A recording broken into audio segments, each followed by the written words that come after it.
अगर लोकसभा में ये नतीजे नहीं आए होते तो ये संविधान बदलने का काम भी शुरू कर लेते। मैं उस बच्ची के पिता से मिली। उसके खेत जलाए गए थे, उसके भाइयों को पीटा गया था, उसके पिता को बाहर से घर के बाहर घसीट कर मारा गया था। उस पिता ने मुझे बताया कि बेटी, मुझे न्याय चाहिए।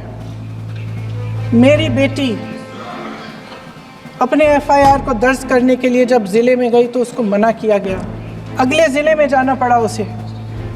वो रोज सुबह 6 बजे उठकर तैयार होकर अकेली अपने मुकदमे को लड़ने के लिए अगले जिले में ट्रेन से जाती थी। सच्चाई ये है अध्यक्ष महोदय कि आज संविधान संविधान संविधान बार बार इसलिए कह रहे हैं क्योंकि इस चुनाव में इनको पता चल गया कि इस देश की जनता ही इस संविधान को सुरक्षित रखेगी। नमस्कार माननीय अध्यक्ष महोदय जी, आज आपने मुझे इस सभा में बोलने का मौका दिया, इसके लिए मैं आपकी बहुत बहुत आभारी हूँ। सबसे पहले जो सुरक्षाकर्मी, जो जवान अफसर 13 दिसंबर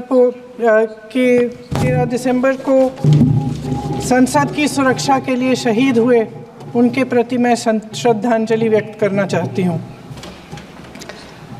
महोदय, हजारों साल पुरानी हमारी देश की धर्म की एक पुरानी परंपरा रही है।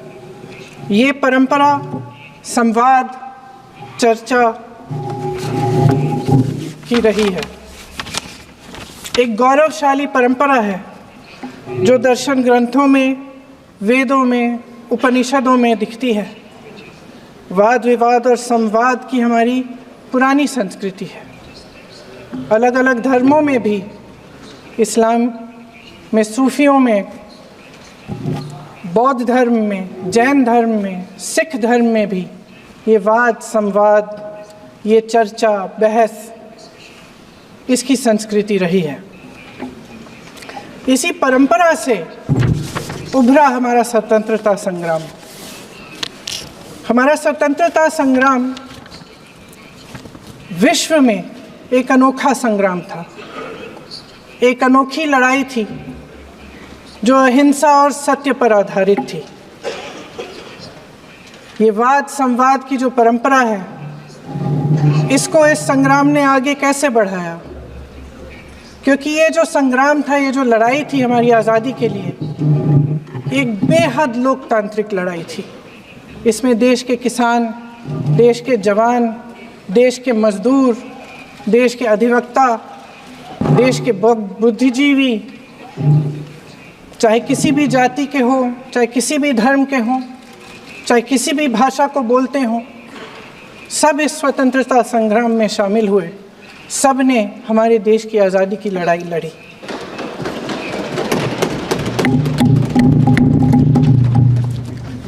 और उसी आज़ादी की लड़ाई से एक आवाज़ उभरी जो हमारी देश की आवाज़ थी। वो आवाज़ ही आज हमारा संविधान है। साहस की आवाज़ थी, हमारी आज़ादी की आवाज़ थी, और उसी की गूंज ने हमारे संविधान को लिखा और बनाया। ये सिर्फ एक दस्तावेज़ नहीं है। बाबा साहेब अम्बेडकर, मौलाना आज़ाद जी, राजगोपालाचारी जी और जवाहरलाल नेहरू जी और उस समय के तमाम नेता, जैसे आपने कहा, इस संविधान को बनाने की जो कार्य में सालों के लिए जुटे रहे। हमारा संविधान इंसाफ, उम्मीद, अभिव्यक्ति और आकांक्षा की वो ज्योत है जो हर हिंदुस्तानी के दिल में जलती है। अध्यक्ष महोदय, इस ज्योत ने हर एक भारतीय को ये पहचानने की शक्ति दी कि उसे न्याय मिलने का अधिकार है, कि उसमें अपने अधिकारों के लिए आवाज़ उठाने की क्षमता है, कि जब वो आवाज उठाएगा तो सत्ता को उसके सामने झुकना पड़ेगा।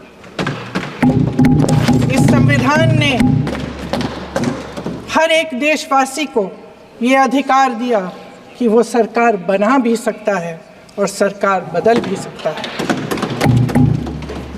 ये जोत जो हर हिंदुस्तानी के दिल में जलती है, उसने हर हिंदुस्तानी को ये विश्वास दिया कि देश की संपत्ति में, देश की दौलत में, संसाधनों में उसका भी हिस्सा है, कि उसे एक सुरक्षित भविष्य की उम्मीद का अधिकार है, कि देश बनाने में भी उसकी भागीदारी है।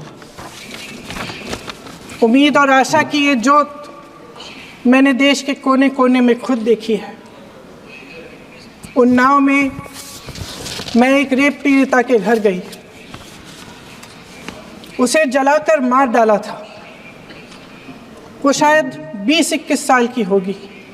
हम सब के बच्चे हैं।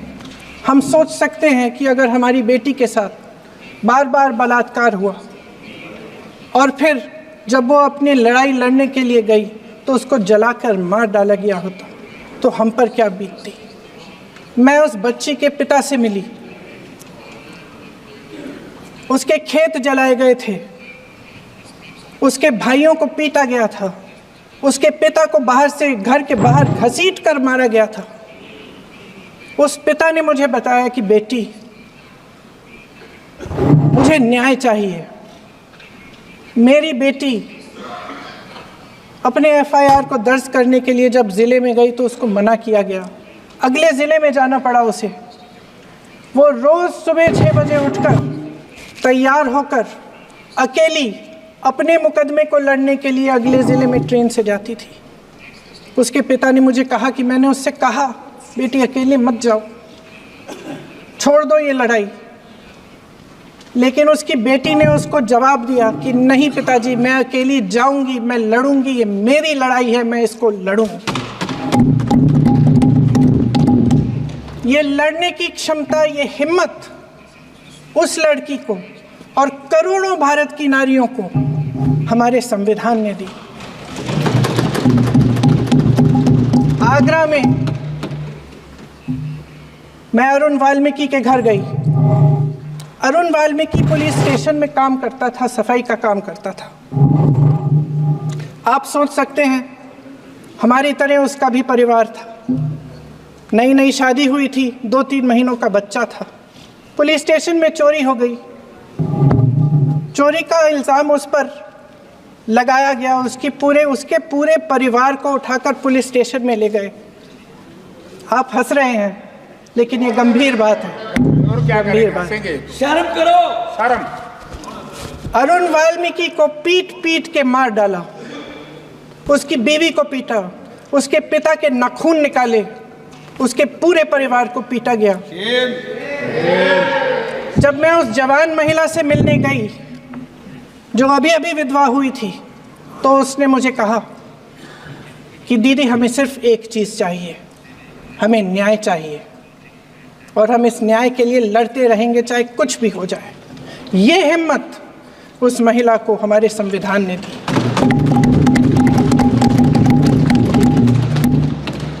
संभल के कुछ लोग आए थे हमसे मिलने, जो मृतकों के परिवार के सदस्य थे। उसमें 2 बच्चे थे, अदनान और उज़ैर। अब सुनिए। उसमें 2 बच्चे थे, अदनान और उज़ैर। एक बच्चा मेरे बच्चे की उम्र का है, दूसरा उससे छोटा 17 साल का है। दर्जी के बेटे थे। दर्जी का एक ही सपना था कि वो अपने बेटों को पढ़ाएगा, लिखाएगा। एक बेटा डॉक्टर बनेगा, एक बेटा भी सफल होगा दूसरा बेटा भी अपने जीवन में सफल होगा। उनके पिताजी हर रोज़ उनको स्कूल छोड़ते थे। उस दिन भी स्कूल छोड़ने के बाद अपनी दुकान में चले गए। उन्हें पता नहीं था कि विवाद हो रहा है।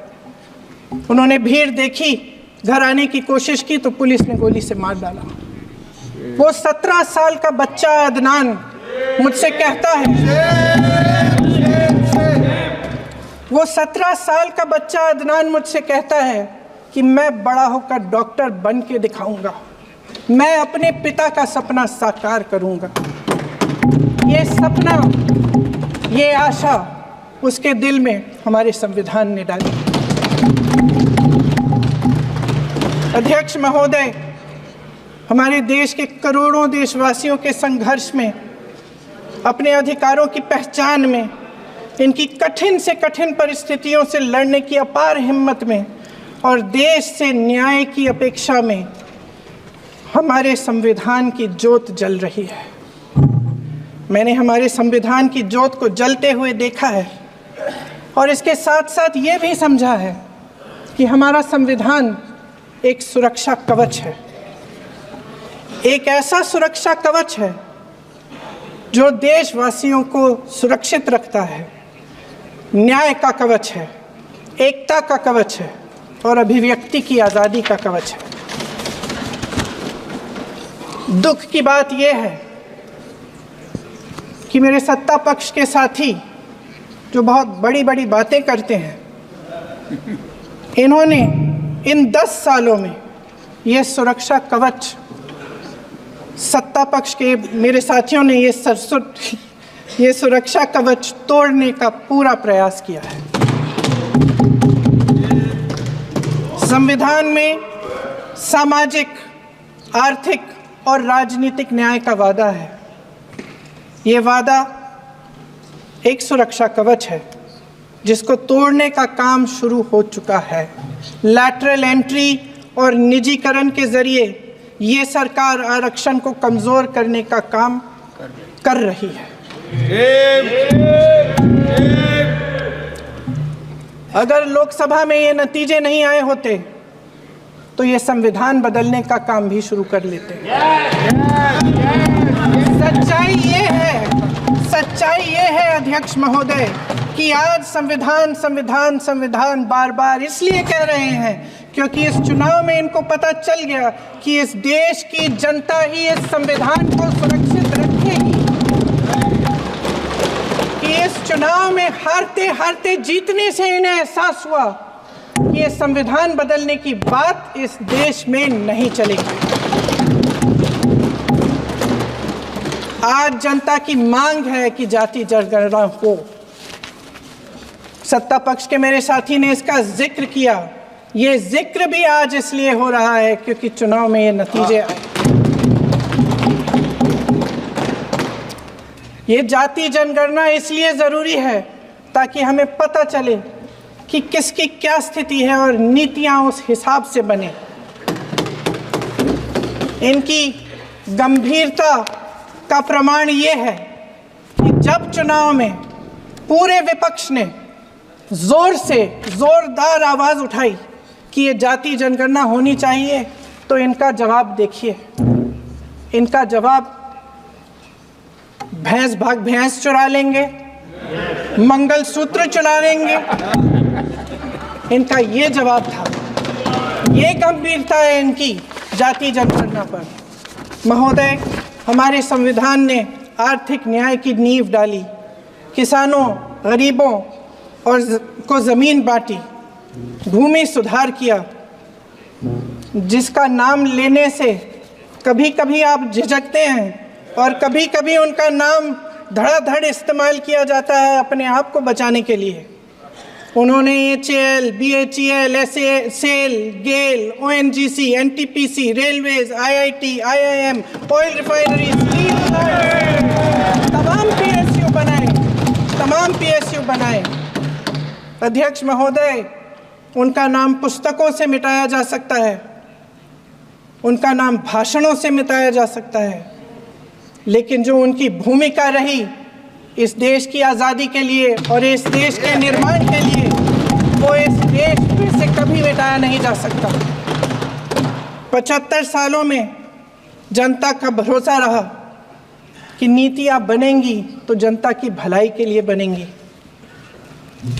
जल जंगल ज़मीन का अधिकार मिला आदिवासी भाई बहनों को। इंदिरा जी ने बैंकों का राष्ट्रीयकरण करवाया, खदानों का राष्ट्रीयकरण कराया।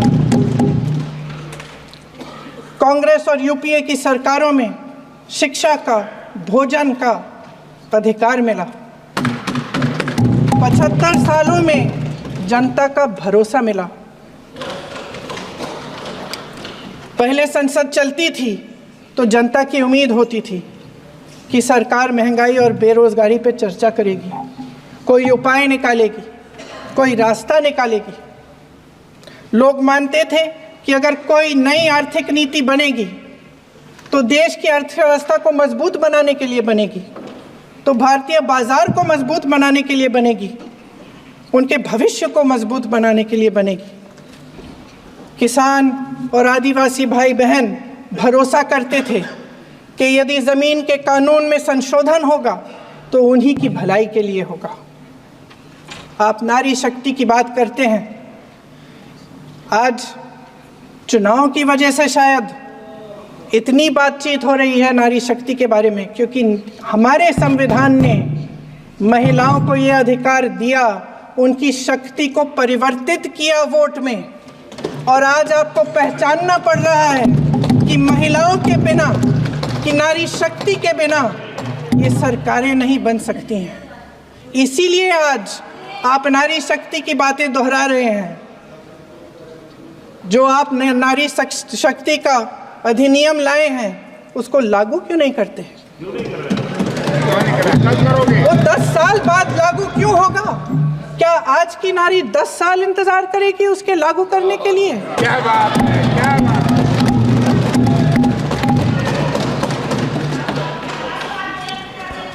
आज संसद में बैठे हुए सत्ता पक्ष के मेरे साथी ज़्यादा से ज़्यादा अतीत की बातें करते हैं। 1921 में क्या हुआ, कब हुआ, नेहरू जी ने क्या किया।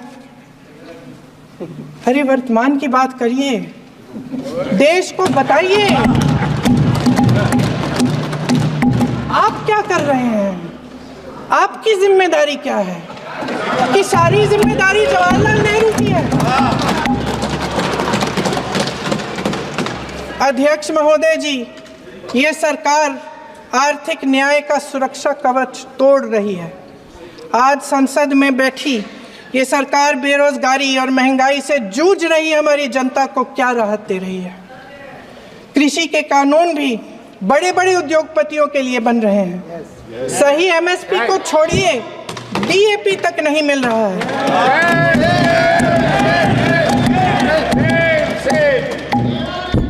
वायनाड से लेकर ललितपुर तक इस देश का किसान रो रहा है। आपदा आती है तो उसको कोई राहत नहीं मिलती। भगवान भरोसे है आज इस देश का किसान, उसको छोड़ दिया गया है। आज हिमाचल में देखिए, जितने भी कानून बने हैं वो सब बड़े बड़े उद्योगपतियों के लिए बन रहे हैं। हिमाचल में जो सेब उगता था उसके जो छोटे छोटे किसान हैं वह रो रहे हैं, क्योंकि एक व्यक्ति के लिए सब कुछ बदला जा रहा है। सुनने की हिम्मत रखो। मैं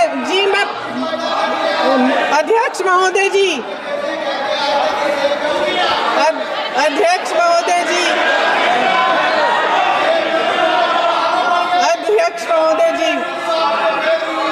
अध्यक्ष महोदय जी, सारे कोल्ड स्टोरेज प्रदेश की सरकार ने नहीं दिए, कोल्ड स्टोरेज आपकी सरकार ने दिए। देश देख रहा है कि एक व्यक्ति को बचाने के लिए 142 करोड़ देश की जनता को नकारा जा रहा है। सारे बिजनेस, सारे संसाधन, सारी दौलत, सारे मौके एक ही व्यक्ति को सौंपे जा रहे हैं। सारे बंदरगाह, एयरपोर्ट्स, सड़कें, रेलवे का काम, कारखाने, खदानें, सरकारी कंपनियां सिर्फ एक व्यक्ति को दी जा रही है। जनता के मन में हमेशा ये विश्वास होता था कि अगर कुछ नहीं है तो संविधान हमारी सुरक्षा करेगा। मगर आज आम लोगों के बीच ये धारणा बनती चली जा रही है कि सरकार सिर्फ मुनाफे के लिए चल रही है।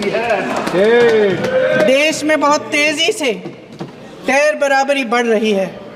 जो गरीब है वो और गरीब हो रहा है, जो अमीर है वो और अमीर हो रहा है। इस सरकार ने आर्थिक न्याय की भी सुरक्षा कवच तोड़ दिया है। राजनीतिक न्याय की जब बात होती है, मेरे सत्ता पक्ष के साथी आज खड़े हुए और तमाम गिनती करने लग गए कि ऐसा हुआ वैसा हुआ 1975 में जो हुआ, तो सीख लीजिए ना, आप भी सीख लीजिए। आप भी अपनी गलतियों के लिए माफी मांग लीजिए। आप भी बैलेट पे चुनाव कर लीजिए, आप भी बैलेट पे चुनाव कर लीजिए। दूध का दूध, पानी का पानी हो जाएगा। आप राजनीतिक न्याय की बात करते हैं, सरकारों को पैसों के बल पर गिरा देते हैं।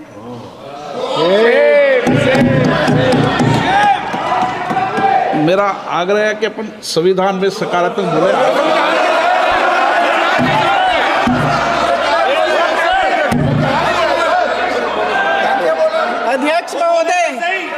अध्यक्ष महोदय, सत्ता पक्ष के हमारे साथी ने एक उदाहरण दिया उत्तर प्रदेश की सरकार का, तो मैं भी एक उदाहरण दे देती हूँ महाराष्ट्र की सरकार का।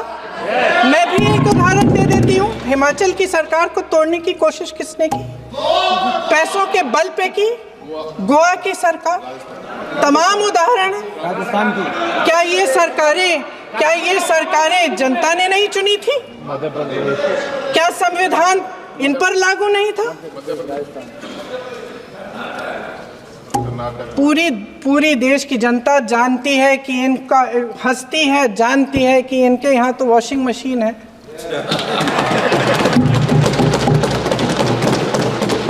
तो यहाँ से वहाँ जाता है, वो धुल जाता है। इस तरफ दाग, उस तरफ स्वच्छता।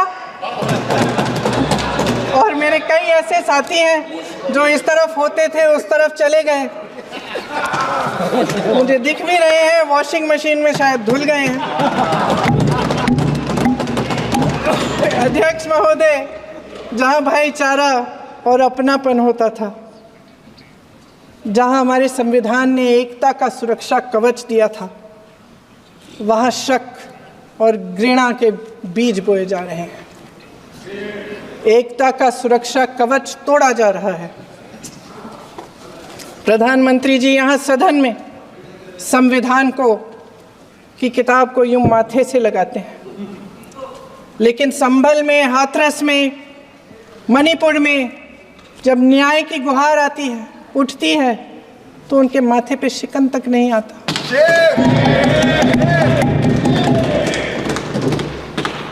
शायद समझ नहीं पाए हैं कि भारत का संविधान संघ का विधान नहीं है।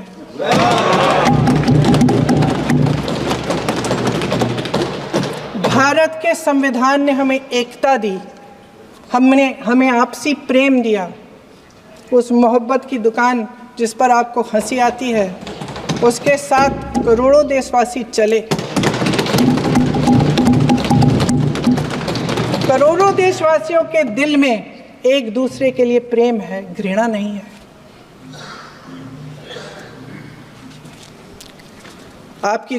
इनकी जो विभाजनकारी नीतियां हैं, उसका नतीजा हम रोज देखते हैं।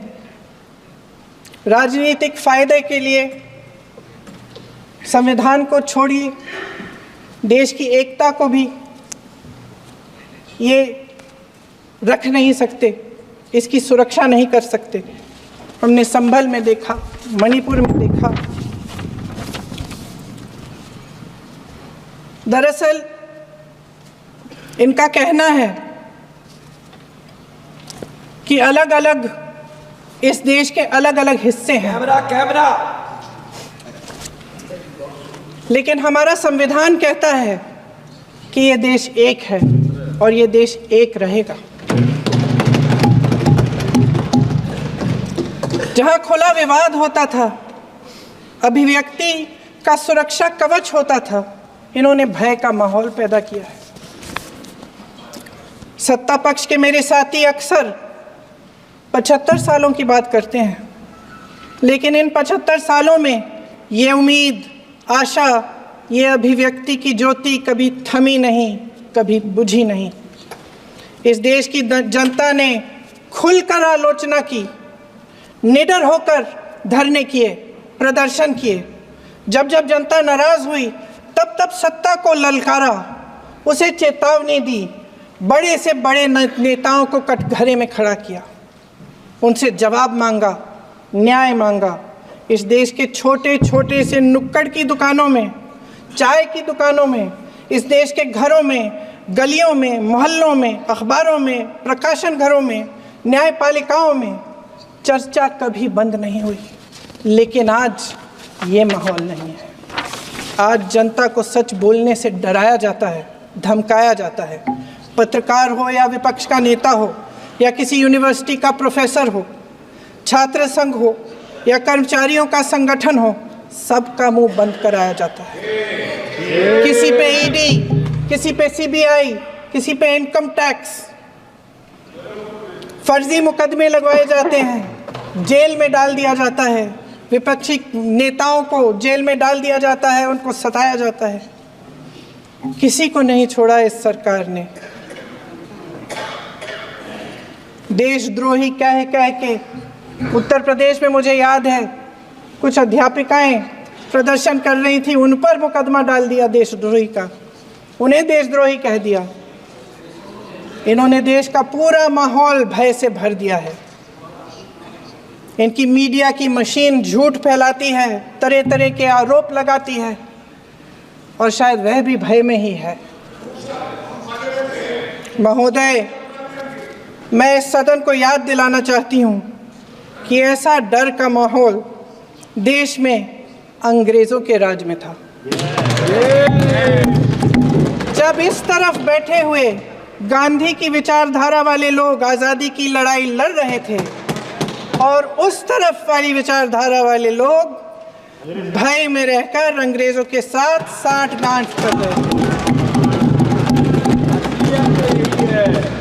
लेकिन अध्यक्ष महोदय, भय का भी अपना स्वभाव होता है। भय फैलाने वाले हमेशा भय का खुद शिकार बन जाते हैं। ये प्रकृति का नियम है। आज इनकी भी यही हालत हो गई है। भय फैलाने के इतने आदी हो गए हैं कि खुद भय में रहने वाले हैं। चर्चा से डरते हैं, आलोचना से घबराते हैं। कई दिनों से हम मांग रहे हैं कि चर्चा करिए, लेकिन चर्चा करने की हिम्मत ही नहीं है।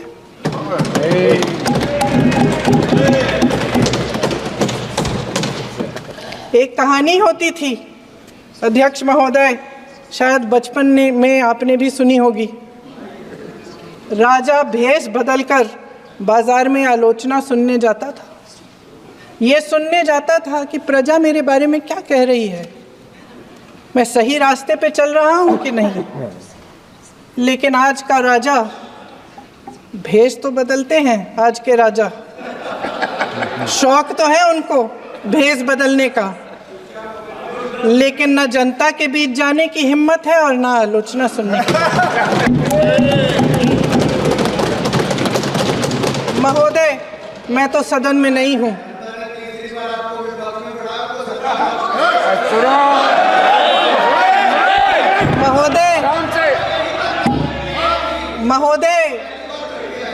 महोदय, जनता में बहुत विवेक है, ये सही है।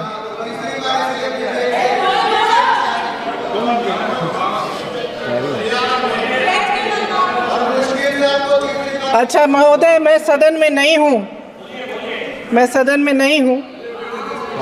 कुछ हाँ ठीक है, मैं सदन में नहीं हूँ, मात्र 15 दिनों से आ रही हूँ। लेकिन मुझे ताज्जुब होता है कि इन 15 दिनों में इतनी बड़े इश्यूज़ हैं, इतनी बड़ी बातें हैं, प्रधानमंत्री जी मात्र एक दिन के लिए, शायद 10 मिनट के लिए दिखे हैं सब।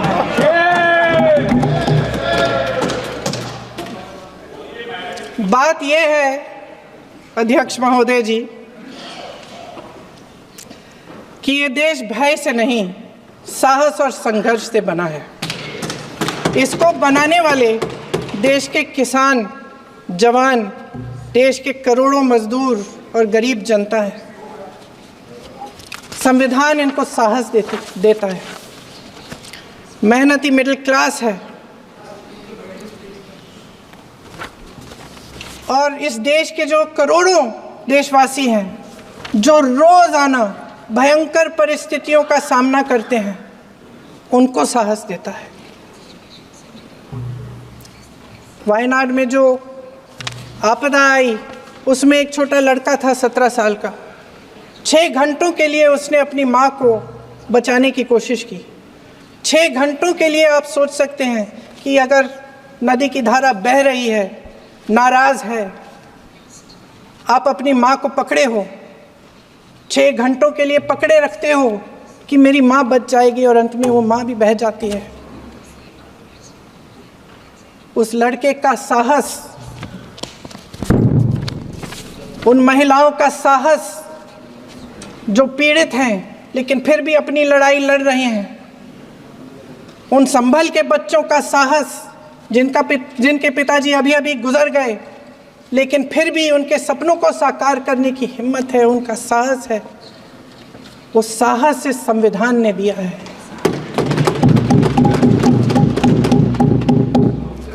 वो आत्मविश्वास से संविधान ने दिया है। ये देश भय से नहीं चल सकता, ये देश साहस से ही चलेगा।